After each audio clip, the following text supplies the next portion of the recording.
Vajalar sizlar bilan shuning mazzi o'zim sotib qo'ygan 3 kunlik pomidor retsepti bilan qisqa chiroyli etib bo'lishacakman. Shuning sochning mazzi bo'ladi. Videoni oxirigacha ko'ringlar. Qizlarlar sizlarga 3 kunlikni dozlashni aytib o'tacakman. Qaranglar. Chesnok, zelen, bolgarskiy borch и oddiy borch saganman. Na. 2 dona acı borch, 1 bog' zelen, 3 kalla chesnok, 2 dona bolgarskiy to'g'ralgan. Bundan keyin ishning peret solinadi, duz solinadi, o'zi bo'ldi aralashtiriladidan pomidorlarni arasidan solib chiqiladi. Keyingi istoriyada suvlarini nishab o'tishni, novla solishni o'rgataman hozir. Ishning massa bo'ldilar. Shuni pomidorlar arasına salib chiqdim.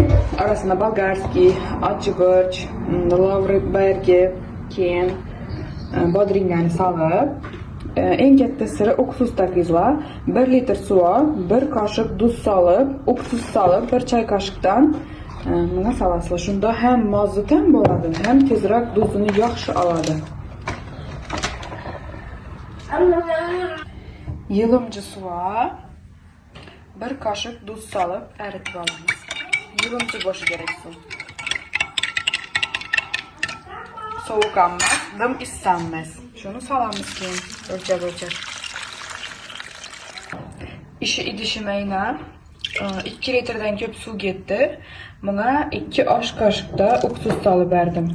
Suyu aralaştırıp. Keyin bunun üstüne tereyağı basıp, kapak basıp точно 1 güne koyamiz xona haroratida.